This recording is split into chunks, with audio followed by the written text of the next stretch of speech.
Hanya 180 menit atau 2 pertandingan saja yang akan menentukan langkah timnas Indonesia menuju Piala Dunia 2026. Seluruh pemain timnas Indonesia sudah tiba di Jeddah, Arab Saudi untuk melakoni duel hidup mati putaran 4 kualifikasi Piala Dunia zona Asia. 28 pemain telah mengikuti latihan pada Senin malam waktu setempat, termasuk Calvin Verdong, Kevin Dix, dan Martin Pas. Minus Emil Audero yang cedera. Martin Pas siap untuk diturunkan di laga nanti. Pelatih timnas Patrick Kluivert sadar Indonesia hanya berjarak 2 pertandingan menuju sejarah lolos ke putaran final Piala Dunia.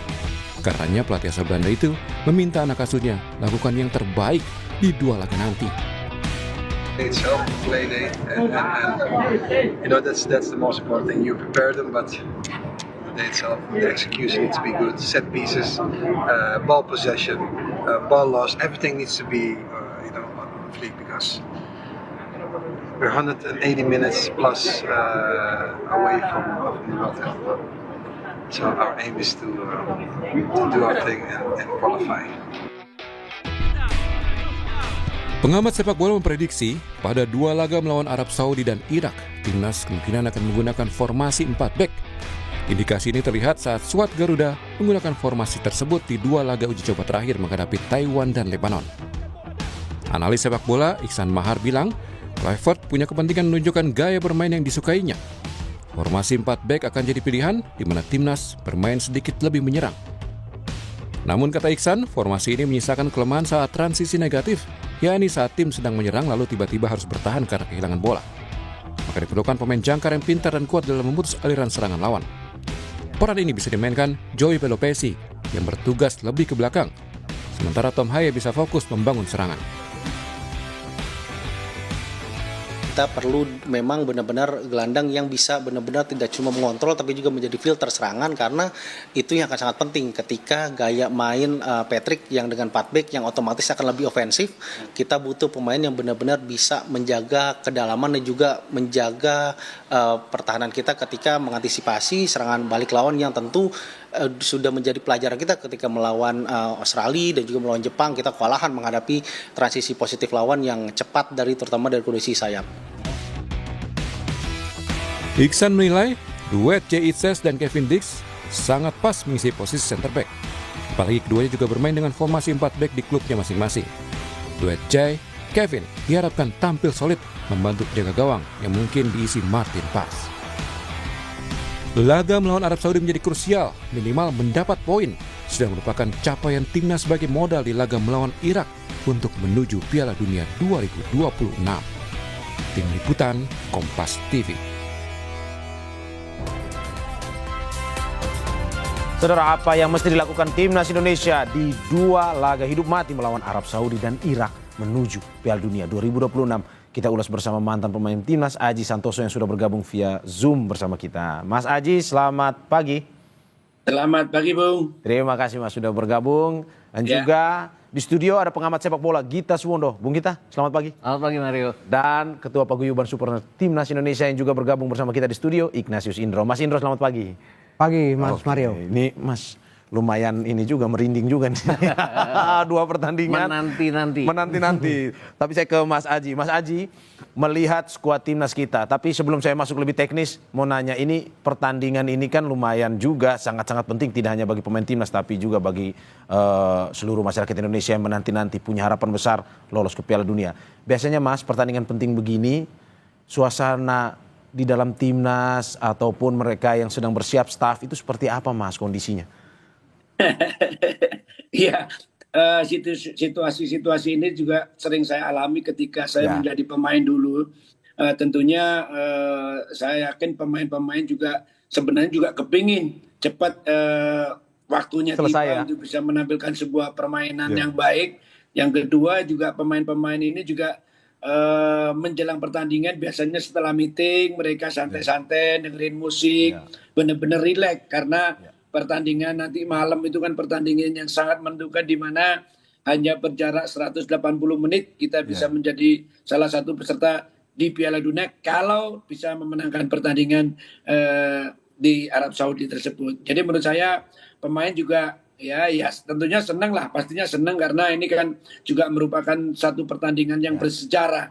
Apalagi kalau kita bisa lolos ke Piala Dunia, tentunya ini menjadi catatan tinta emas pelatih dan pemain seperti itu. Berarti harus rileks, lepas dari tekanan, lepas dari segala beban ya, Mas Haji? Iya, jadi pemain benar-benar fokus, tidak usah memikirkan yang lain. Bahkan menurut saya mungkin pagi ini atau siang sore itu pemain sudah tidak boleh lagi memain HP, WA dengan keluarga, WA dengan orang tua, itu tidak boleh. Lepas komunikasi dari luar berarti Mas Haji biasanya? Iya, benar-benar mereka fokus. Tentunya pagi masih bisa lah dilakukan, tapi ketika menjelang pertandingan, apalagi perjalanan dari hotel menuju ke stadion, itu pemain sudah tidak boleh itu memainkan HP. Untuk dengarkan musik boleh, tetapi untuk telepon, untuk WA itu harus tidak boleh, karena pemain dibutuhkan fokus yang benar-benar tinggi fokusnya, seperti itu.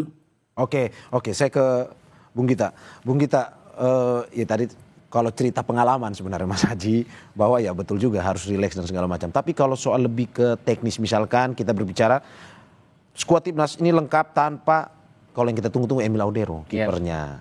Menurut Anda, apakah memang dengan minus Emil Audero yang kita tunggu-tunggu ini masih bisa timnas punya semangat, harapan untuk bisa bermain lebih baik? Saya sih percaya dengan pemain ya. Artinya tanpa Audero pun kita masih punya Martin Paes. Memang Martin Paes 9 minggu terakhir tidak bermain sepak bola sama sekali karena cedera.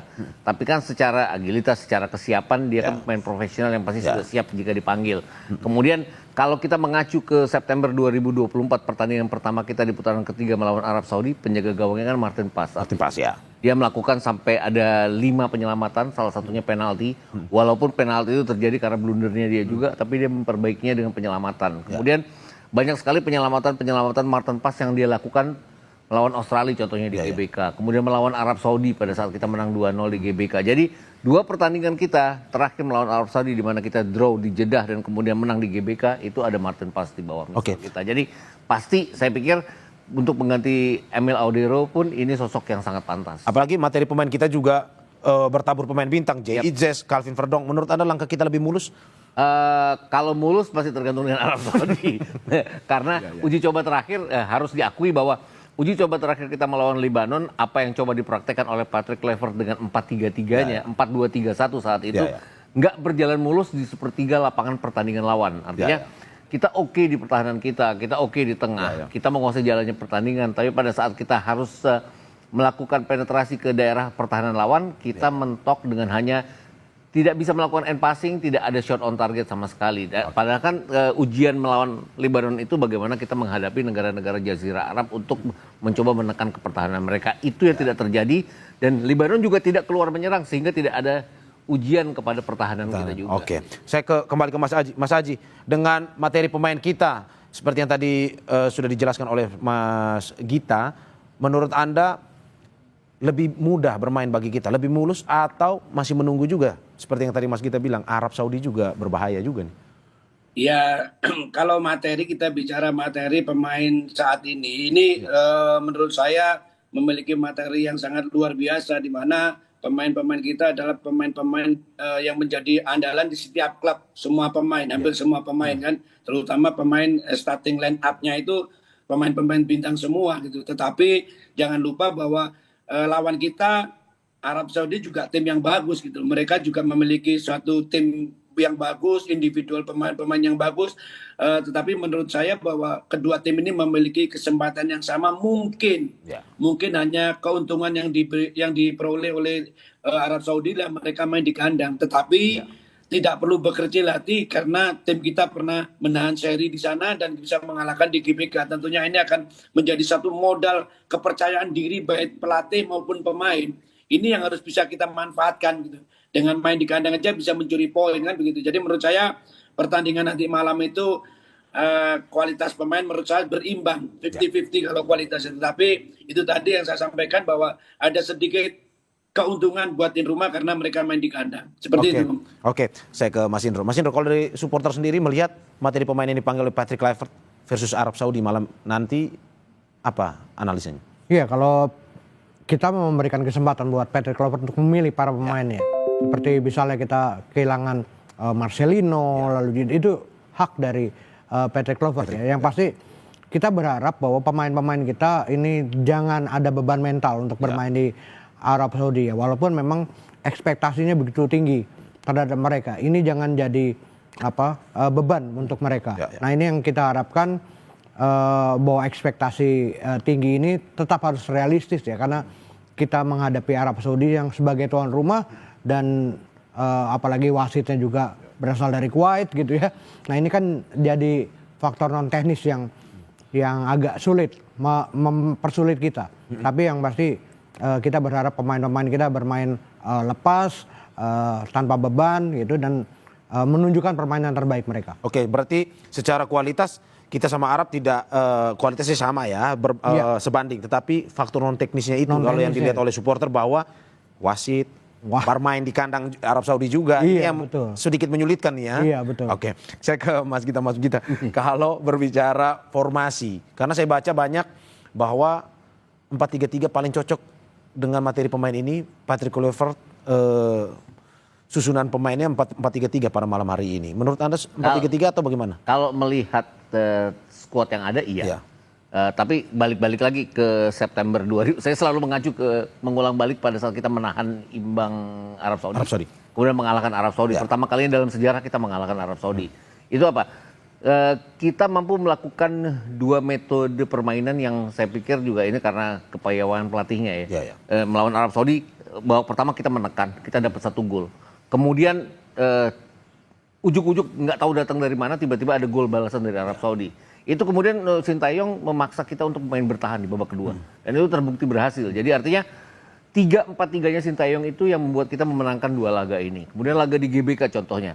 Kita benar-benar bertahan terhadap tekanan-tekanan dari Arab Saudi. Kemudian ada 2 gol yang datang dari serangan balik. Setelah Arab Saudi melakukan serangan ke arah kita. 1 dari tendangan bebas Arab Saudi, 1 dari cornernya Arab Saudi. Itu dilakukan di hari H-1 sebelum pertandingan, dilakukan latihan secara taktikal oleh timnya Sintayong saat itu. Artinya apa? Dia melihat ada kekurangan Arab Saudi pada saat bermain dengan 2 center back, kemudian 2 wing back mereka maju ke depan tapi tidak cepat mundur ke belakang. Itu yang dimanfaatkan dengan sangat baik. Itu yang saya harapkan dari Patrick Kluivert juga bisa melakukannya. Kenapa?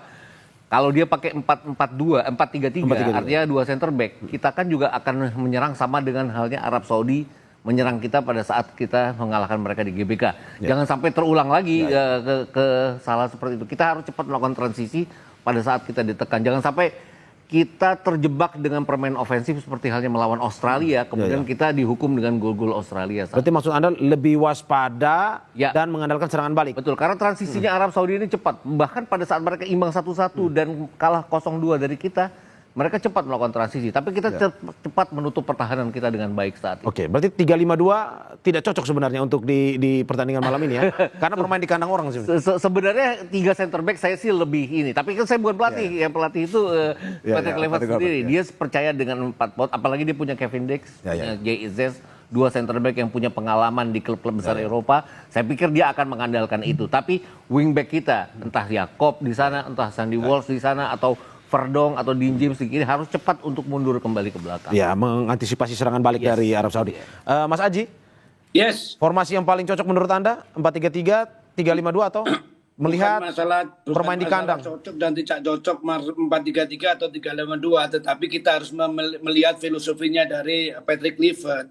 Dulu Patrick Kluivert pertama kali datang masih menggunakan 3 back, karena apa? Karena waktu itu dia tidak punya waktu untuk beradaptasi, untuk berlatih. Sekarang dia punya waktu yang lebih panjang. Dalam sejarah sepertinya ketika Kluivert jadi pemain pun jarang menggunakan pemain 3 center back, selalu menggunakan 4. Saya seperti prediksi saya, tapi menurut saya dia tidak akan menggunakan 3 center back. Menurut saya akan menggunakan 4 pemain belakang, 4-3-3 atau 4-2-3-1, tergantung. Kalau dia menggunakan 2 gelandang bertahan, berarti dia menggunakan formasi 4-2-3-1. Tetapi kalau hanya menggunakan 1 gelandang bertahan, berarti menggunakan formasi 4-3-3. Kembali lagi ketika mereka uji coba di GBK 2 pertandingan terakhir, dia menggunakan 4 pemain belakang. Menurut saya ini tidak akan dirubah sama Patrick Kluivert seperti itu.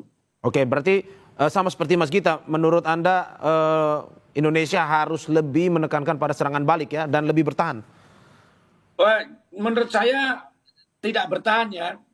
Kalau bertahan justru itu akan menjadi bumerang. Tetapi kalau memperkuat pertahanan beda antara main bertahan dan memperkuat pertahanan. Kalau kita memain bertahan justru bola akan sering datang ke daerah pertahanan kita. Menurut saya main normal memperkuat pertahanan, semua pemain ikut bertahan ketika melawan menyerang, lawan pegang bola, tetapi kita berani keluar attacking, berani menyerang melalui ball possession yang bagus ketika mendapatkan bola atau yang dinamakan dengan transisi positif. Seperti itu, Bung. Ini filosofi yang bagus juga dari Mas Aji. Ini apa perbedaan antara memperkuat pertahanan dan bermain bertahan. Tapi Mas Aji, sedikit. Berarti ketika memperkuat pertahanan dengan materi pemain depan dan gelandang, apakah Anda melihat memang lebih sering rajin turun nantinya untuk memperkuat pertahanan jika ada serangan? Pasti, jadi kita harus main hanya satu blok. Artinya satu blok hanya satu sisi. Ya. Ketika Arab Saudi melakukan penyerangan, tidak boleh ada pemain yang masih berdiri di atas garis tengah. Semua harus turun. Itu yang namanya memperkuat pertahanan. Ketika menyerang pun juga begitu. Ketika kita melakukan penyerangan, tidak boleh ada pemain yang ada di garis bawah, di bawah garis tengah. Karena apa? Karena akan banyak space nanti yang dimanfaatkan oleh pemain lawan. Untuk itu yang saya sampaikan tadi bahwa memperkuat pertahanan, terus kita melakukan penyerangan melalui possession dengan baik. Bedanya seperti itu, Bang. Kalau kita main bertahan, semua turun ke bawah, dapat bola, bolanya hanya ditendang ke depan aja. Tetapi kalau kita memperkuat pertahanan, kita menangkan bola, kita berani menyerang dengan cara main bola possession progresif masing-masing ke depan. Seperti itu. Oke. Bung Gita, menurut Anda memperkuat pertahanan, betul, sesuatu yang masuk akal? Artinya gini, kita harus balance ya. Artinya kita nggak bisa high pressing terus-terusan, kita nggak bisa high defensive terus-terusan. Kita bukan seperti halnya pada saat kita berhadapan dengan China Taipei, di mana dua center back kita maju ke depan sampai lepas dari tengah lapangan. Tapi kita harus cepat untuk kembali ke belakang pada transisi yang cepat lah untuk mencoba balance antara penyerangan kita dan ke depan. Kemudian di sisi pada saat kita masuk ke sepertiga lapangan lawan, ini yang saya lihat pada saat pertandingan melawan Lebanon kita nggak dapat, bahwa kita harus harus bisa melakukan end passing dengan baik, kita harus bisa melakukan target man, kita harus dapat bola yang jelas untuk bisa. Kemarin itu kalau kita lihat Emiliano Jonatas oke. Kemudian Lili Pali juga oke. Kemudian Beckham Putra dari sisi kiri juga oke. Tapi pada saat memberikan pada Zilstra hampir sama sekali nggak dapat bola. Ini artinya striker nomor 9 itu kan harus dapat peluang. Ini yang end passing itu yang tidak didapat, dan akibatnya kita nggak punya shot on target juga. Dari sayap seperti Emiliano coba masuk berkali-kali juga tendangannya tidak ada yang ke arah sasaran. Itu yang harus kita perbaiki pada saat pertandingan melawan Arab Saudi nanti. Yakinlah bahwa Arab Saudi juga tidak akan seperti Lebanon yang bertahan dengan sampai 6-8 pemain. Mereka akan lebih terbuka pertahanan mereka, itu yang harus kita manfaatkan. Berarti dalam posisi seperti ini segala kemungkinan misalkan passingnya juga tidak boleh sama sekali ada kesalahan. Bahkan harus bisa lebih akurat ya?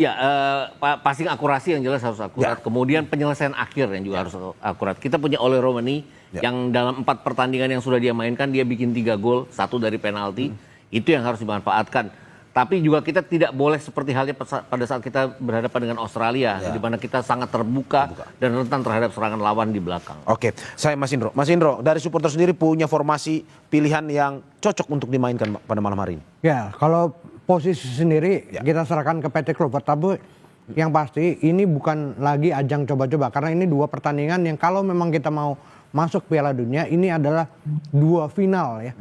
Jadi lebih baik tidak mencoba-coba lalu tidak berusaha banyak menguasai pertandingan tapi kita kebobolan ya. Kita lebih baik bermain pragmatis ya. Bagaimana menyesuaikan diri saja permainannya. Ini lebih baik bahwa kita lihat juga permainan dari lawan. Bagaimana kita mengantisipasi permainan lawan. Ini saya pikir ini lebih penting daripada dengan formasi-formasi yang uji coba ya. Karena uji coba sudah selesai di pertandingan uji coba sebelumnya. Dan uji coba, dan ini adalah pertarungan hidup matinya itu ya. Betul, kalau kita memang mau. Oke, Mas Aji, bagaimana kita melihat peta? Tadi kita sudah banyak membahas soal Indonesia, peta kekuatan Arab Saudi. Apakah dengan materi pemain yang dimiliki Arab Saudi mungkin akan merepotkan pemain Indonesia pada malam hari ini? Tapi sebelum Anda menjawab, kita jeda berikut.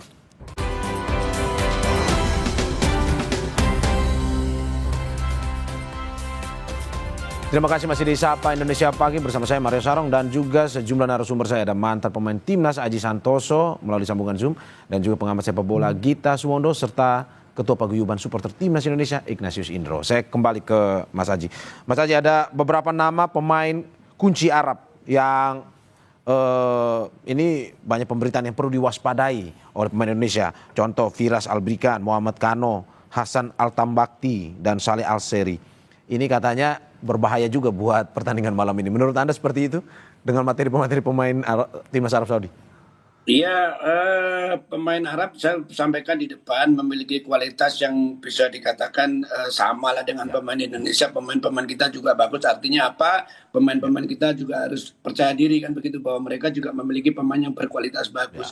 Yang kedua, kalau dikatakan pemain-pemain bahaya dari nama-nama pemain Arab Saudi tersebut, saya tetap yakin bahwa Patrick Kluivert tidak akan melakukan tactical man-to-man marking, karena di sepak bola modern itu sudah hampir tidak ada lagi tactical man-to-man marking. Hanya saja ketika mereka dengan bola, terutama pemain-pemain yang berbahaya ini harus tidak boleh diberi ruang, karena kalau kita berhadapan dengan pemain bagus, bagaimana kita memberi ruang sesempit mungkin, memberi waktu sesedikit mungkin. Jadi mereka tidak bisa dengan leluasa bisa melewati lawan, bisa melewati pemain-pemain bertahan kita. Jadi menurut saya sih seperti itu. Tentunya ini sudah dianalisa oleh tim pelatih bagaimana apa yang menjadi kekuatan dari Arab Saudi, itu yang harus diantisipasi, dan apa-apa yang menjadi kelemahan dari pemain-pemain atau tim Arab Saudi ini yang harus kita eksplor kan begitu.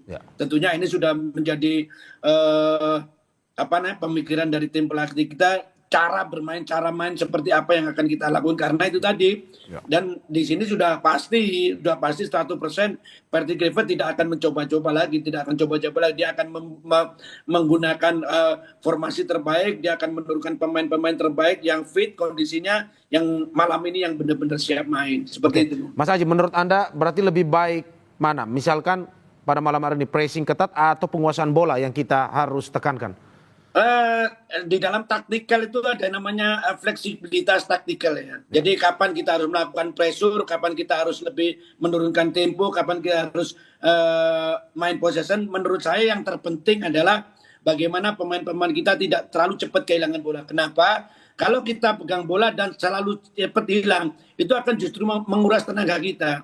Kemarin memang ketika 2 kali uji coba, pemain kita jarang bisa melakukan kombinasi di sepertiga pertahanan lawan, karena ini satunya cara yang sangat sulit untuk diantisipasi lawan. Jadi menurut saya pemain-pemain kita harus berani main possession di daerah pertahanan lawan, tidak boleh kehilangan bola, dan ketika ada momen yang tepat untuk bisa melakukan one to touch kombinasi dilakukan, atau mereka melakukan solo dribbling, atau mereka melakukan shooting ketika ada kesempatan. Ini yang di 2 pertandingan memang tidak terlihat. Tentunya yang namanya uji coba itu tentunya akan dievaluasi terus bagaimana dia menciptakan materi latihan sehingga pemain-pemain di pertandingan itu lebih baik daripada pertandingan di uji coba kemarin. Seperti itu, Bung. Oke, menarik Bung Kita. Menurut Anda setuju dengan ini penguasaan bola dan juga ini tidak boleh menyanyiakan bola, terutama di pertahanan lawan ini? Di final third ya yang jelas ya, bahwa kemarin itu kan kita jarang mencoba segala sesuatu di final third. Artinya kita seperti mentok pertahanan lawan yang pakai 6-8 pemain, kemudian kita lempar ke sayap, kita melakukan crossing. Sulitan untuk menembus itu ya? Itu sulitnya, crossingnya juga tidak tepat sasaran ke Mauro Zilstra saat itu. Kita punya kemampuan passing one two yang cukup baik, itu yang harus kita coba nanti di pertandingan melawan Arab Saudi. Yang saya bilang tadi bahwa gak yakin bahwa Arab Saudi akan bermain menumpuk pemainnya di belakang, itu yang akan membuat mungkin ruang akan lebih terbuka. Yang harus diwaspadai dari Arab Saudi adalah, kalau saya lihat kan Arab Saudi sadar bahwa mereka mentok melawan Indonesia dalam 2 pertandingan terakhir, kalah kemudian draw. Mereka seperti tidak punya banyak peluang untuk menembus pertahanan kita. Mereka memanfaatkan set piece, mereka sampai menyewa master set piece dari Arsenal, Nicolas Jover itu, untuk melakukan mengajari mereka bagaimana mengambil corner dan segala macam. Itu juga yang kita harus waspadai. Karena, bahkan sekecil itu saja mereka. Karena mereka memakai segala macam cara, gimana caranya untuk menembus pertahanan lawan, juga untuk menembus pertahanan kita. Dan itu pasti salah satu caranya adalah tendangan bebas atau tendangan corner, atau bahkan lemparan ke dalam nantinya yang biasanya menjadi senjata kita, bukan tidak mungkin akan menjadi senjatanya Arab Saudi juga. Sudah diantisipasi juga oleh mereka juga. Yang harus diingat juga oleh kita adalah provokasi yang biasa dilakukan oleh negara-negara Jazirah Arab ini, entah main guling-gulingan kalau mereka unggul, atau membuat kita emosi seperti itu. Libanon berhasil loh melakukan itu terhadap kita dalam hanya pertandingan persahabatan. Kita terpancing pada saat itu. Kita berapa kali seperti hilangkan konsentrasi untuk kemudian termakan oleh provokasi Libanon. Itu yang harus kita waspadai untuk tidak terulang. percayalah, Irak mungkin tidak akan melakukannya karena dalam 3 pertemuan dengan Irak itu Irak nggak pernah melakukan itu. Tapi Arab Saudi ini punya kemampuan untuk melakukan itu. Saya teringat katanya Haji Memoriasu ya pelatihnya Arab Saudi, pelatihnya Jepang bahwa kita harus unggul cepat, unggul dengan jumlah margin gol yang banyak sehingga mereka tidak punya kesempatan untuk melakukan provokasi. Tapi kalau misalkan dengan unggul, kita harus unggul cepat. Mudah mungkin Jepang melakukan itu yang tidak mudah bagi kita. Oke, itu yang saya mau tanyakan. Maksudnya dengan melihat transisi misalkan dari ketika bertahan kita melakukan serangan balik. Menurut Anda dengan pemain-pemain ini bisa melakukannya dengan mulus atau? Bisa. Kita masih ada Ragnar, ada Calvin Verdong juga. Kemarin melawan Lebanon bahkan mengagetkan Calvin Verdong dipakai sebagai salah satu dengan 4-2-3-1 sebagai pivot, double pivot bersama Joe Pelupesi ya. Itu mungkin untuk mengantisipasi kalau Tom Haya tidak bisa bermain selama 90 menit ya. Karena Tom Haya kan selama ini dikenal sebagai pemain 70 menit. Itu kenapa Calvin Verdong dimainkan di tengah karena kita punya Dean James yang bisa dimainkan di back kiri juga. Oke. Mas Aji, kalau melihat bahwa untuk membongkar pertahanan lawan mungkin saja kita mengandalkan ketika mereka menyerang terus kita lakukan serangan balik ketika mereka lagi kocar-kacir, fokus ke menyerangnya. Menurut Anda transisi seperti itu dari Indonesia, dari menyerang bertahan ke menyerang?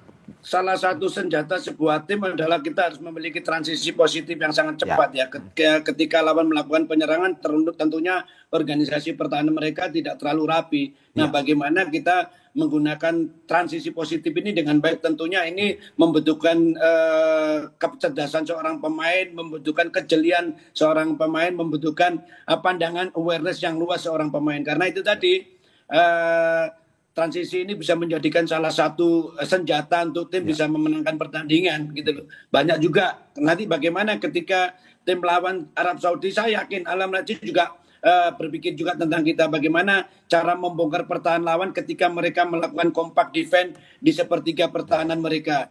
Ada beberapa cara bagaimana cara membongkar pertahanan lawan ketika lawan melakukan compact defense. Yang pertama itu melakukan kombinasi 1-2 di sepertiga pertahanan lawan, melakukan solo dribbling, bisa melewatin lawan, banyak bola-bola crossing dari samping, dan yang terakhir dia melakukan long range shoot. 4 cara inilah harus bisa dimaksimalkan dengan baik oleh tim-tim kita kalau kita bisa ingin memenangkan pertandingan. Mas Haji, menurut Anda transisinya lebih baik lewat sayap atau tengah? Karena kan kalau kita lihat sayap seperti yang tadi kata Mas Indro, ya ada salah satu pemain kunci juga Marcelino yang tidak dipanggil. Menurut Anda lebih cocok transisinya? Kalau kita transisi sebenarnya kalau kita transisi akan banyak ruang, itu memang harus ke sayap bolanya. Karena kan di tengah pasti ada orang itu. Kita misalkan nih, kita defending corner kick untuk counter attack. Pasti akan ada pemain-pemain dari lawan itu berdirinya tidak di samping, pasti di tengah gitu. Jadi memang akan lebih efektif dari samping, tetapi juga dilihat juga situasinya seperti apa. Tapi kalau dari samping kan akan banyak ruang gitu, karena rest pemain bertahan itu dari lawan itu pasti dia berdirinya di tengah. Oke, saya ke Mas Indro. Mas Indro, bagaimana supporter melihat bahwa ini ada beberapa prediksi sebenarnya yang masuk di beberapa media. Salah satunya misalkan pemain depan, ada Miliano, Ole sama Ragnar. Juga di gelandang Joe, Calvin sama Ricky. Menurut Anda dengan materi pemain seperti ini dari supporter melihat bahwa apakah memang malam hari ini bisa menandingi Arab Saudi atau bagaimana? Ya kalau dilihat ini lebih spesifik ke pemain-pemainnya nih. Iya, kalau dari pemain-pemainnya kita tentunya memiliki kualitas yang gak kalah juga dengan pemain Arab Saudi, tapi bagaimana meningkatkan mental bermain mereka, itu yang paling penting ya. Apakah memang pemain-pemain kita memiliki beban dengan ekspektasi yang begitu tinggi dari masyarakat untuk lolos ke Piala Dunia, atau ini malah menjadi dorongan atau cambukan bagi pemain-pemain kita untuk menunjukkan pemain terbaik mereka. Nah, ini yang paling penting sih, bahwa mereka menganggap 2 laga ini adalah final dan bermain lepas tanpa beban dan menunjukkan permainan terbaik mereka. Lebih baik, saya sepakat dengan Mas Gita, lebih mengutamakan kaki ke kaki ya, umpan kaki ke kaki, dan kita memiliki pemain-pemain yang cepat, dan ini bisa dimanfaatkan ketika melawan Arab Saudi maupun melawan Irak. Dan juga materi pemain Arab Saudi yang tadi saya sudah bilang bahwa ini pemain-pemain bintang masih ada juga. Dari supporter merasa bahwa bagaimana nih melihat pemain bintang yang siap juga dari Arab Saudi untuk melawan Indonesia? Sebenarnya kita supporter walaupun kita hanya bisa 7.000 seat ya di sana ya untuk mendukung timnas kita, tapi kita yakin bahwa pemain-pemain kita bisa minimal mengimbangi pemain-pemain Arab Saudi yang bermain di Arab Saudi. Dan ini penting gitu untuk para pemain kita, bagaimana menunjukkan bahwa kita juga memiliki pemain-pemain yang memiliki kualitas yang sama baiknya dengan mereka. Meski 7.000 seat tapi gaungnya ya sama seperti yang punya kandang. Ya, oke. Mas Gita, kalau melihat per lini Emiliano, Ole dan Ragnar di depan, menurut Anda Trisula ini sudah bisa memainkan peran penting malam ini? Itu yang terbaik ya kalau mereka dalam kondisi fit artinya. Oh, itu yang terbaik ya? Ya, itu yang terbaik kalau mereka dalam kondisi fit. Kemudian kerjasama misalnya Jakub Sayuri yang dimainkan di kanan, kemudian Emiliano juga di depan kanan. Ini artinya dua pemain yang punya kemampuan untuk bergerak sangat cepat pada saat kita harus melakukan transisi. Yang Mas Aji tadi bilang bahwa transisi datang dari sayap. Yang harus diingat adalah 3 gol kita ke gawang Arab Saudi dalam 2 pertemuan itu semuanya datang dari sayap. Ini artinya yang harus kita manfaatkan. Kemudian di kiri juga ada Dean James, ada Calvin Verdong, ada Ragnar Oratmangun yang juga punya kecepatan untuk memberikan umpan-umpan siapapun yang dipasang nanti oleh Romani ataupun Mauro Zylstra atau bahkan mungkin Ramadan Sananta. Yang harus diingat adalah ada 6 pemain nanti dari kita, dari 29 pemain yang tidak akan masuk ke daftar susunan pemain sama sekali karena peraturannya hanya 23 pemain. Nah itu tadi, siapapun yang main harus siap. Yang juga harus digarisbawahi adalah persiapan Arab Saudi ini, mereka rasa-rasanya pengen juga untuk cepat lolos ya langsung. Mereka melakukan uji coba dengan sangat baik, ikut Gold Cup. Mereka berhadapan dengan Amerika Serikat, mereka berhadapan dengan Meksiko, kemudian mereka tur ke Eropa, berhadapan dengan Makedonia, berhadapan dengan Republik Ceska yang benar-benar sekarang sedang jadi pimpinan grup mereka di kualifikasi mereka sendiri. Jadi persiapan mereka jauh lebih bagus dibandingkan dengan kita. Tapi dari sisi kualitas pemain, kita nggak kalah dengan mereka. Bahkan kalau saya bilang agak lebih unggul ya para pemain kita dibandingkan dengan mereka. Pemain-pemain diaspora kita. Hanya yang harus digarisbawahi adalah mereka punya pelatih yang sudah pernah meloloskan tim masing-masing ke Piala Dunia. Harv Renard, kemudian juga Graham Arnold untuk Irak. Kita punya pelatih yang belum pernah melakukan hal itu. Dan kalau saya ngelihat dari 6 pertandingan yang sudah dilakukan oleh Patrick Kluivert, saya nggak tahu Mas Haji setuju atau enggak. Kluivert ini seperti nggak punya plan B pada saat plan A-nya mentok. Itu aja. Contohnya melawan Australia, melawan Jepang, kemudian kemarin melawan Libanon, seperti walaupun pertandingan persahabatan dia seperti bingung harus melakukan apa pada saat plan A-nya tidak berjalan sempurna. Berarti maksud Anda dengan formasi yang sebenarnya sebelumnya sudah ditetapkan, ketika ada perubahan kondisi atau situasi, susah untuk merubah itu ya? Kita bisa bahwa semuanya akan berlangsung ideal. Berjalan lawan sesuai juga rencana akan melawan. Nah, pada saat lawan melawan itu yang harus plan A atau plan B yang harus dilakukan oleh seorang pelatih. Dan selama ini saya melihatnya dia begitu ketinggalan, dia seperti hanya senyum-senyum aja gitu loh. Bahkan dia nggak bagus pada saat kita mengalahkan China, kita mengalahkan Bahrain, kemudian kita mengalahkan China Taipei juga, karena dia dalam posisi yang selalu unggul dan tidak kemasukan sama sekali. Itu pada saat dia tertekan justru dia seperti tidak tahu harus apa. Masih kaku ya? Itu kritik saya aja, tapi mudah-mudahan tidak terjadi di pertandingan. Ini kritik membangun. Yes. Oke, saya ke Mas Haji. Mas Haji, benar menurut Anda apakah memang perlu sebenarnya Patrick Kluivert lebih bisa luas dalam melihat situasi pertandingan sebenarnya? Oke. 4-3-3 misalkan atau formasi yang dipakai di awal bisa berubah misalkan, atau bagaimana menurut Anda? Iya, kalau memang pelatih itu memang harus memiliki beberapa alternatif atau ketika bermain terus tidak berjalan dengan baik, plan A, plan B itu memang harus punya. Mudah-mudahan saja kalau mungkin menurut pandangan sebelumnya bahwa Patrick Kluivert tidak memiliki plan A, B, C. Mudah-mudahan ini pertandingan terakhir mereka sudah memiliki itu. Jadi nanti ketika melawan Arab Saudi menggunakan formasi 4-3-3 dan formasi ini ternyata tidak jalan sesuai rencana, Patrick Kluivert bisa menjalankan taktikal yang lain. Memiliki plan B, plan C yang lain gitu. Mudah-mudahan karena ini sudah tidak coba-coba, ini partai final, ini partai hidup mati. Ini harus perfect, nggak boleh melakukan kesalahan sedikit pun. Baik masalah taktikal di lapangan ataupun strategi yang jauh-jauh hari sebelumnya mereka lakukan. Seperti itu, Bung. Oke, Mas Haji, kalau saya tadi bertanya ke Mas Gita terkait dengan per lininya kita. Kalau di depan kan Emiliano, Ole dan Ragnar. Kalau kata Mas Gita, kalau dalam keadaan fit ini pilihan terbaik. Menurut Anda seperti itu atau bagaimana? Ya betul, jadi artinya begini, pelatih itu memasang pemain biasanya berdasarkan dari persiapan terakhir. Ya. Saya tidak tahu kondisinya di Arab seperti apa, siapa yang paling fit, tapi yang jelas saya sangat yakin bahwa Patrick Kluivert malam nanti akan menurunkan pemain-pemain terbaik menurut pengamatannya dia. Seperti itu. Termasuk juga support dari misalkan gelandang ataupun pemain belakang ketika penyerangan serang balik ini harus untuk mensupport 3 Trisula ini ya.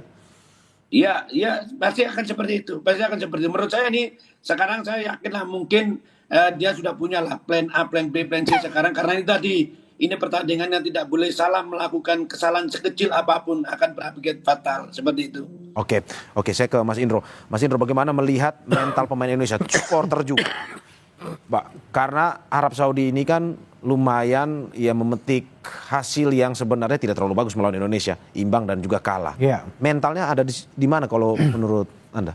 Ya, seharusnya dengan 2 hasil lawan Arab Saudi tadi ya, ini bahwa meningkatkan kepercayaan diri pemain-pemain kita. Itu yang paling penting sih. Bahwa kita belum tentu bisa mengembalikan kemenangan kita ya, saat 2 pertandingan itu. Tapi yang pasti dengan kita bisa menahan seri Arab Saudi 1-1 di kandang Arab Saudi, apalagi saat itu dilatih oleh Mancini gitu ya.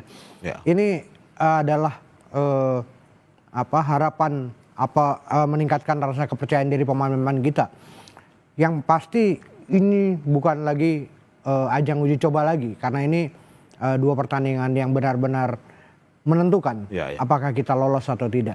Nah, ini yang harus menjadi perhatian bagi para pemain-pemain dan juga Patrick Kluivert sendiri untuk melihat apakah bisa menandingi Arab Saudi seperti yang dilakukan oleh Sintayong di 2 pertandingan lawan Arab Saudi sebelumnya. Faktor non teknis untuk menambah semangat kita kan juga para pendukung nih. Kalau supporter di sana gimana, Mas? Kalau infonya sekarang 7.000 seat ya? 7.000 seat dan full banyak, semua atau gimana, Mas? Iya.